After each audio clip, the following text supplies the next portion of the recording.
Okay, I'm going to show you my favourite toe-up sock cast on. It's good for doing toe-up socks one at a time or two at a time, and it's also really easy to remember, which is important for those of us without the best memory in the world. So what we're going to do, we need a pair of long circular needles for magic loop. Tie a slip knot into your yarn, just a standard slip knot that you use to start most cast-ons. Put that onto one of your tips and hold that so that is the bottom of the two. What we're going to do now is just wrap the yarn around both of the needles together. We need to do that half as many times as the amount of stitches you want to cast on. So if we want to cast on, for example, 16 stitches, we need to wrap the yarn around the needles 8 times. So here we go, 1, 2.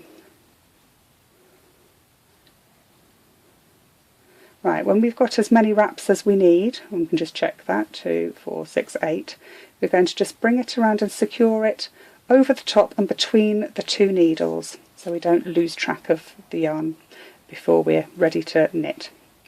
Okay, the slip stitch is not counted. You'll find you have a slip stitch on one side and the yarn is secured on that side, and we should have our 8 loops in the middle.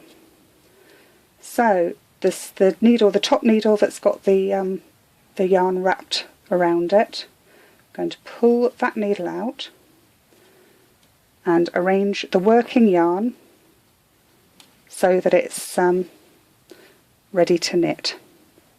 Okay, and we'll knit along.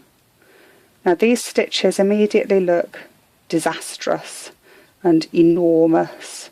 As soon as you start knitting them, they look huge. Don't worry, that's normal, and it'll all sort itself out. When we've knit our 8 stitches and we've got to the slip stitch, we're just going to pop that onto the needle to keep it out of the way. So we'll pull the needle through again. Before we pull that back needle out, we're going to just take that slip stitch off, don't need it, and let it hang down. And then we start knitting again. 1, 2. It keeps on coming up out of the way. Don't need that slip stitch, pull it and it'll disappear. And what you should find is that you are left with 8 stitches on each needle. Now you can't see from here. I'll knit a couple more rows so that you can see. You have totally beautiful seamless link between the two, and it just looks like a continual piece of fabric, which it is. So if I knit across the first needle,